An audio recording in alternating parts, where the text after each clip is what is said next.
तो कैसे हैं आप लोग? ठीक है, मैं जहांगीर, मेरे साथ है हमदा जहां और आलमगीर और आप देख रहे हैं हमारा चैनल पाकिस्तान रिएक्ट्स। तो कैसे हैं आप सबको मरते प्यार सलाम। तो गाइस आज इंटरेस्टिंग और बड़ी कमाल किस्म की वीडियो ले लेके आए वीडियो है जी कि वो कौन से बॉलीवुड के 10 अदाकार हैं जिन्होंने हॉलीवुड की मूवीज मिस कर दी, जो कि बहुत बड़ी मूवीज थी, बाद में जिनको पता लग गया वो मूवीज जो हैं वो क्या कहते हैं हिट गई। तो वो देखने वाले हैं कौन कौन से एक्टर्स से बिग हॉलीवुड मूवीज। तो अब हम चलते हैं वीडियो देखते हैं। वीडियो हमारे पास आई है जी 5 सोशल वालों की वीडियो है और सब्सक्राइब कीजिए 5 सोशल को। तो चलते हैं वीडियो देखते हैं, उसके बाद बात करेंगे। Let's start. Welcome to social. Hollywood film में फीचर होना किसी भी एक्टर के लिए एक बड़ी बात होती है। हम सभी ने बॉलीवुड स्टार्स को हॉलीवुड फिल्म में इंपॉर्टेंट रोल्स में देखा है और कई बार ऐसा भी हुआ है जहां एक्टर्स ने हॉलीवुड फिल्म्स को मना कर दिया हो। इस वीडियो में हम आपको उन्हीं बॉलीवुड एक्टर्स के बारे में बताएंगे जिन्होंने पॉपुलर हॉलीवुड फिल्म्स को रिजेक्ट किया था। तो आपसे रिक्वेस्ट है कि इस वीडियो को आप एंड तक जरूर देखें।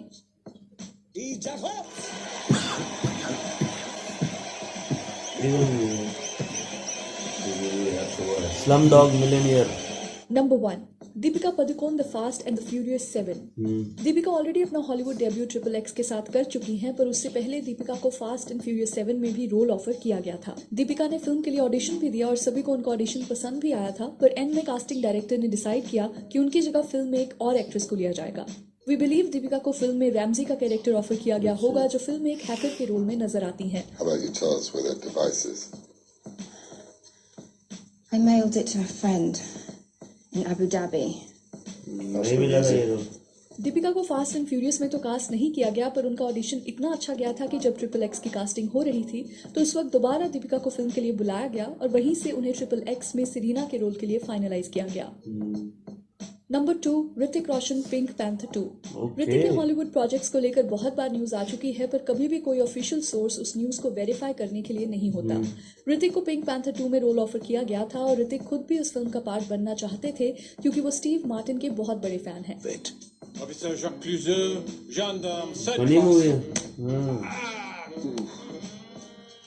ये हमने कभी नहीं। ऋतिक ने जब फिल्म में अपना रोल देखा तो वो बहुत छोटा था और ऑलरेडी ऐश्वर्या को भी फिल्म में कास्ट किया जा चुका था। सो प्रोबेबली ऋतिक को लगा होगा कि उनका रोल कोई इतना इंपॉर्टेंट नहीं है, और उस टाइम ऋतिक और ऐश्वर्या की जोधा अकबर रिलीज हुई थी तो शायद उन्हें पिंक पैंथर में थर्ड लीड कैरेक्टर करना सूट नहीं करता।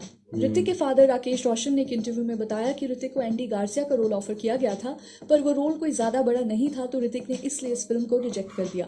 एंडी गार्सिया फिल्म में एक इटालियन बिजनेसमैन का रोल प्ले करते हैं, जिसको देखा जाए तो कोई भी प्ले कर सकता था और ना ही वो कोई लीडिंग रोल था, तो ऋतिक का इस फिल्म को रिजेक्ट करना बिल्कुल सही डिसीजन रहा। Number 3, Naseeruddin Shah, Harry Potter.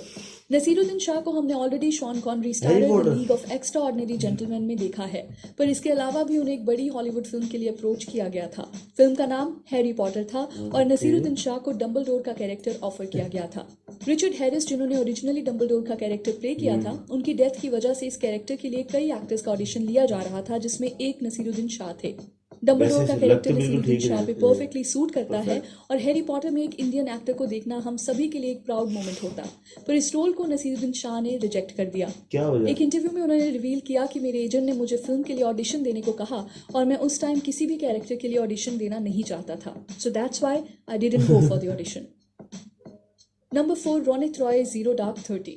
Film उड़ान के बाद से ही रोनित रॉय को कई पॉपुलर फिल्म्स में देखा गया है, जहां ज्यादातर वो एक नेगेटिव रोल में ही नजर आते हैं। रोनित को फिल्म जीरो डार्क 30 में एक ऑफिसर का रोल ऑफर किया गया था, पर फिल्म का शूटिंग स्केड्यूल डिले होता रहा, इसलिए रोनित ने फिर Student of the Year sign कर ली और उसके शूट्स के दौरान ही जीरो डार्क 30 का भी शूटिंग स्केड्यूल स्टार्ट हो गया। रोनित ने उस टाइम डिसाइड किया कि वो जीरो डार्क 30 की जगह करण जौहर की फिल्म ही करेंगे, जहां वो एक फुटबॉल कोच के रोल में नजर आए, जो बिल्कुल भी इंपॉर्टेंट कैरेक्टर नहीं था। जीरो डार्क 30 की रिलीज के बाद उसे कई अवार्ड्स मिले और फिल्म को ऑस्कर्स के लिए भी नॉमिनेट किया गया, जहां एक कैटेगरी में फिल्म ने ऑस्कर भी जीता। रोनित अगर ये फिल्म साइन कर देते तो उन्हें भी पूरी टीम के साथ ऑस्कर्स का पार्ट बनने का मौका मिलता और अपने रोल के लिए उन्हें ग्लोबली भी रिकॉग्नाइज किया जाता, क्योंकि स्टूडेंट ऑफ द ईयर और जीरो डार्क 30 में जमीन आसमान का फर्क है, एंड वी स्टिल वंडर उन्होंने ये रोल किस बेसिस पे रिजेक्ट किया। Number 5, Sridevi, Jurassic park. Sridevi की कितनी ही फिल्म्स हैं जिनसे आज भी हम उन्हें याद करते हैं। अपने करियर में श्रीदेवी ने 100 से भी ज्यादा फिल्म्स की हैं और बहुत फिल्म्स उन्होंने रिजेक्ट भी की होंगी। श्रीदेवी को स्टीवन स्पीलबर्ग की जुरासिक पार्क के लिए भी अप्रोच किया गया था, पर उसमें उनका रोल बहुत ही छोटा था। श्रीदेवी उस वक्त अपने करियर के पीक पे थी और वो अपना हॉलीवुड डेब्यू किसी छोटे रोल से नहीं करना चाहती थी, इसलिए उन्होंने इस फिल्म को रिजेक्ट कर दिया।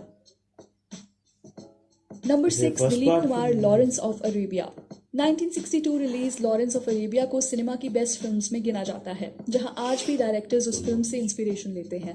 फिल्म के डायरेक्टर डेविड लीन ऑलरेडी अपनी पिछली film the bridge on the river Kwai के लिए कई ऑस्कर्स जीत चुके थे और सभी को उनकी next film Lawrence of Arabia से और भी ज्यादा एक्सपेक्टेशंस थी। दिलीप कुमार उन दिनों इंडियन सिनेमा के पायनियर्स में से एक थे, जिनकी फिल्म को पूरे वर्ल्ड सिनेमा में अप्रिशिएट किया जा रहा था। डेविड लीन ने भी दिलीप की फिल्म्स देखी थी और उन्हें दिलीप की एक्टिंग एबिलिटीज और लुक्स अपनी फिल्म के मेन कैरेक्टर के लिए बिल्कुल परफेक्ट लगे। जब दोनों की मुलाकात हुई तो दिलीप ने इस फिल्म को करने से मना कर दिया।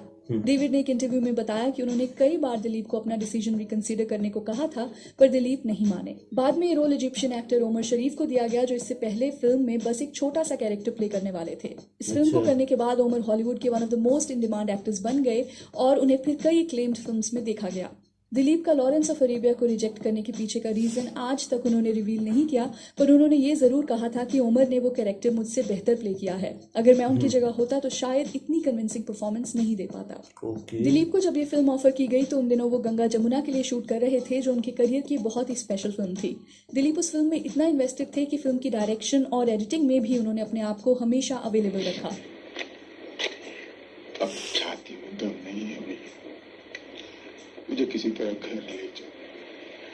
मैं सब गांव वालों के पैर पर सर रख के माफी मांग ले, पर मुझे किसी तरह घर ले चल भाई। गंगा जमुना में दिलीप की परफॉर्मेंस को उनके करियर की बेस्ट परफॉर्मेंस में गिना जाता है, जिसके बाद उन्होंने 3 साल तक कोई भी फिल्म साइन नहीं की। शायद इसी लॉन्ग ड्यूरेशन ऑफ वर्कलोड की वजह से उन्होंने लॉरेंस ऑफ अरेबिया को मना कर दिया, क्योंकि उसकी शूटिंग में भी 15 महीने का वक्त लगा था। Number 7, Shahrukh Khan, slum dog millionaire. Shahrukh को कई हॉलीवुड फिल्म्स ऑफर की गई हैं, पर कभी भी उनको अपने बॉलीवुड के स्टारडम जैसा रोल नहीं ऑफर किया गया। शाहरुख को स्लम डॉग मिलियनेयर में केबीसी होस्ट के रोल के लिए अप्रोच किया गया था, पर उन्होंने ये रोल रिजेक्ट कर दिया। अनिल कपूर को फिर इस रोल में देखा गया और उन्होंने इस रोल को बहुत ही परफेक्शन से निभाया। स्लम डॉग मिलियनेयर को ऑस्कर्स के लिए नॉमिनेट किया गया और फिल्म ने ऑलमोस्ट हर एक कैटेगरी में ऑस्कर भी जीता। जस्ट इमेजिन अगर शाहरुख ने फिल्म को हाँ कर दिया होता तो इस मोमेंट पे शाहरुख का देखना बहुत ही एक्साइटिंग होता, क्योंकि हम सभी जानते हैं कि शाहरुख की स्टेज प्रेजेंस बहुत ही अमेजिंग है और बेस्ट पिक्चर का अवार्ड रिसीव करते हुए वो डेफिनेटली स्टेज पे कुछ बहुत ही एंटरटेनिंग करते हैं। What are the wonderful talents that you have that haven't got a platform yet? If I tell you, I'll have to kill you. Okay, आपकी तरफ से And मौत if I की have मुझे to tell you, your husband will have to kill you. Number 8, Aishwarya Rai. Hollywood के लिए ऐश्वर्या कोई नया नाम नहीं है। ऐश्वर्या को ऑलरेडी एक ग्लोबल सेलिब्रिटी कहा जाता है और ये बहुत ऑब्वियस है कि उन्हें भी कई हॉलीवुड फिल्म्स के लिए अप्रोच किया गया। 2004 में आई फिल्म ट्रॉय के लिए ऐश्वर्या को कंसीडर किया जा रहा था, जहां उन्हें ब्रैड पिट के ऑपोजिट कास्ट किया जाता, पर न्यूज रिपोर्ट्स की माने तो ऐश ने इस रोल को इसलिए मना कर दिया क्योंकि उन्हें फिल्म में कोई इंटीमेट सीन्स नहीं करने थे। देखा जाए तो ब्रैड पिट और ऐश्वर्या को फिल्म में देखना बहुत ही इंटरेस्टिंग होता और शायद इस फिल्म के बाद ऐश्वर्या एक पॉपुलर हॉलीवुड एक्ट्रेस भी बन जाती। नंबर 9, इरफान खान। इरफान को ऑलरेडी हम कई हॉलीवुड फिल्म्स में देख चुके हैं और बॉलीवुड में तो उनके मेमोरेबल कैरेक्टर्स की लिस्ट बहुत ही लंबी है। हॉलीवुड हो या बॉलीवुड, इरफान को कास्ट करने के लिए कई प्रोमिनेंट डायरेक्टर्स उन्हें आज भी अप्रोच करते हैं और बहुत बार ऐसा भी हुआ है कि इरफान ने अपनी हिंदी फिल्म के लिए एक बड़ी हॉलीवुड फिल्म रिजेक्ट की है। क्रिस्टोफर नोलन जब इंटरस्टेलर की कास्टिंग कर रहे थे तो एक रोल उसमें इरफान को ऑफर किया गया था। इरफान जानते थे कि क्रिस्टोफर नोलन के साथ काम करना एक लाइफ टाइम अपॉर्चुनिटी होगी और उनका रोल भी फिल्म में इंपॉर्टेंट ही होगा। इंटरस्टेलर का शूटिंग स्केड्यूल काफी लंबा था, जिसके लिए इरफान से 4-5 महीने डिमांड किए गए। ये कंडीशन इरफान के स्केड्यूल को सूट नहीं कर रही थी, क्योंकि इंडिया में भी उन्हें द लंच बॉक्स और डी-डे की शूटिंग करनी थी। इसलिए इरफान ने इंटरस्टेलर को रिजेक्ट कर दिया। इरफान का फिल्म में कैरेक्टर कौन सा होने वाला था, इस बात को कभी उन्होंने रिवील नहीं किया, पर जिस तरह से उनसे शूटिंग के लिए कई मंथ्स की डिमांड की गई थी तो शायद उन्हें मैट डेमन का रोल ऑफर किया हो। इफ नॉट देन प्रोबेबली उन साइंटिस्ट में से एक का जिनके साथ मैथ्यू मैकॉनही का कैरेक्टर मिशन पे जाता है। I can't watch you go through this. I'm sorry. I thought I लेकिन मेरे ख्याल से इतना मेन कैरेक्टर फिर भी ना होता, क्योंकि पूरी इसके मूवी में अलावा सिर्फ इरफान यही को द सर्वाइव फिल्म कर मार्शन में भी एक इम्पॉर्टेंट रोल ऑफर किया गया था, पर वो ऑलरेडी उस टाइम पीकू को साइन कर चुके थे। इरफान से जब उनके रिजेक्शंस के बारे में पूछा गया तो उन्होंने द मार्शन में ना कास्ट होने का कोई अफसोस नहीं जताया, पर इंटरस्टेलर को रिजेक्ट करना उनके लिए एक डिफिकल्ट डिसीजन था। Number 10 Govinda Avatar. अच्छा इसमें हैरानी वाली कोई बात नहीं है कि गोविंदा भी इस लिस्ट में है, जहां खुद उन्होंने आपकी अदालत शो में कन्फेस किया कि जेम्स कैमरॉन ने उन्हें एविटार फिल्म में रोल ऑफर किया था। गोविंदा ने बताया कि एविटार फिल्म का टाइटल भी उन्होंने ही दिया था और उन्होंने फिल्म को इसलिए रिजेक्ट किया क्योंकि वो अपने बॉडी के ऊपर कोई ब्लू पेंट नहीं लगाना चाहते थे। अवतार टाइटल मैंने ही दिया था, वो बहुत ही सुपरहिट फिल्म हुई थी और मैंने कह भी दिया था उससे कि तुम्हारी फिल्म बहुत चलने वाली है, और मैंने ये भी कह दिया था कि ये फिल्म तुम्हारी 7 साल नहीं बनेगी। पतंजलि का चिकित्सा और क्या क्या करता रहता हूँ और तुम ये कहा मुझे कलर करोगे पूरी बॉडी में मेरे, मैं कहा मुझसे नहीं होगा, सॉरी। तो मैं क्षमा प्रार्थना की थी, परंतु मैं कह दिया था कि ये पिक्चर तुम्हारी सुपरहिट होने वाली है। वी वंडर कि गोविंदा को कौन से जेम्स कैमरॉन ने आकर के फिल्म की ऑफर की थी, क्योंकि एविटार के बिहाइंड द सीन्स वीडियो से साफ पता चलता है कि किसी भी एक्टर को बॉडी पेंट नहीं लगाया था और पूरी की पूरी फिल्म पोस्ट प्रोडक्शन में डिजाइन की गई थी। वेल वी ऑल नो कि ये बात शायद सच नहीं है, पर मे बी गोविंदा ऑडियंस को ये दिखाना चाहते थे कि आज भी उनका ह्यूमर कम नहीं हुआ है। सो वी होप आगे चलकर हम उन्हें किसी अच्छी फिल्म में जरूर देखें, वरना उन्हें जॉन विक में एक रोल ऑफर तो किया ही जा सकता है। वैसे अब इसके पीछे कौन है ये तो किसी को वैसे नहीं पता होना। हाँ, हवा में था मैं। तो चलिए that's a wrap on this video. आप हमें इंस्टाग्राम, ट्विटर और फेसबुक पर भी फॉलो कर सकते हैं @socialofficial, जहां आपको हर तरह की जनाब फिल्म और गोविंदा साहब ने एंटरटेनमेंट से जुड़ी चुस्मा अपडेट्स रही। मिला करेंगी। ऐसी और भी इंटरेस्टिंग वीडियोस के लिए देखते रहिए सोशल। हर ये तो बिजनेस करने में सबसे आगे है ये मूवी हाँ, अवतार, बहुत हाँ नाम, क्योंकि बहुत ज्यादा जब business वो किया। ऐसा कुछ था ही नहीं, वो तो सारे ग्राफिक्स का कमाल था। वो जैसे ना वो उन्हें क्योंकि हॉलीवुड पहले स्टार्टिंग से ही बहुत आगे जा रहा था, तो उन्होंने समझा होगा जैसे बॉलीवुड में अक्सर इस तरह कुछ रोल एक अदा करना पड़ जाता है, तो उन्होंने ये शायद समझा होगा कि मुझे पेंट करना पड़ेगा। उस पहली बात है उन्होंने समझा होगा, उसने बताया नहीं होगा नहीं यार आपको ब्लू कलर में आप आएंगे, आपका फेस नहीं आएगा, इस टाइप की बात की होगी उन्होंने। उन्होंने कहा यानी पेंट ही होगा मेरे पे। शायद उन्हें भी उस वक्त ना पता हो जो डायरेक्टर होंगे। नहीं यार, पागल हो गए। हो सकता है। नहीं, मुझे नहीं लगता, लेकिन अच्छा इसमें ना ये मुझे पता है शाहरुख खान वाली मूवी का। शाहरुख खान जो पहले शाहरुख खान को ऑफर किया गया था स्लम डॉग मिलियनेयर का, लेकिन उन्होंने रिजेक्ट किया था। फिर उन्होंने वही जो है ना रोल अनिल कपूर को किया। अच्छा, और उन्होंने एक्सेप्ट कर लिया और वो आज देख लें कि बड़ी हिट हो गई मूवी। बड़ी हैरान को इन्फॉर्मेशन मिली है इस वीडियो लेकिन सिर्फ वही सीन करना था एक ही। नहीं चौंका देने वाली। एक सीन थोड़ी था, क्या था? पूरा प्रोग्राम ही उसी के ऊपर था। पूरी मूवी उसी प्रोग्राम के ऊपर थी। अच्छा, हाँ मूवी थी। हाँ मूवी थी ना वो। तो मेन हीरो वही थे। मेन हीरो वो जो सामने बच्चा बैठा होता ना वो था। अच्छा, वो लड़का वो बनता है करोड़पति। सही। ठीक है। ये किस तरह मूवी है भला, एक जगह बैठे बैठे। और वो भी मिल गया, अच्छा ऑस्कर भी मिल गया, ये कैसे हो सकता है? भाई एक ऑस्कर थोड़ी मिला, मैं 5-6 ऑस्कर मिले एक्टिंग की, डायरेक्शन की, गाने की। गाने तो होंगे नहीं उसमें। तो है ना उनके 2-3 गाने हैं म्यूजिक के ऊपर। म्यूजिक का जो है ना उसका उन्होंने रखा हुआ था ना, उनको AR रहमान को उसी के ऊपर तो मिला था। अच्छा, सही। तो गाइस ये बहुत ही बड़े वो है actor नहीं उनका यार स्लमडॉग का AR रहमान का, मुझे याद बोल रहा है, बड़ा मशहूर है, फेमस सॉन्ग है उनका। म्यूजिक ये उन्होंने दिया है रहमान ने। वहीं से तो AR रहमान की जो है ना पॉपुलैरिटी में मजीद इजाफा हुआ था। अच्छा, गाने तो उनके सारी दुनिया को पता है, उनका म्यूजिक भी बड़ा अच्छा था, ये था, सब कुछ था। लेकिन जो पॉपुलैरिटी फेम उनको हॉलीवुड से मिली और वो ऑस्कर जीते उसके बाद, तो वो ऐसे बन गए जैसे बॉलीवुड के वो बादशाह हैं। ठीक है, ऑस्कर मिला हुआ ऑस्कर मिला हुआ है। फिर उनके पास सारी बात है, सब दुनिया आती है कि हमारे सॉन्ग लिख दे, ये कर दे, वो कर दे। सही बात है।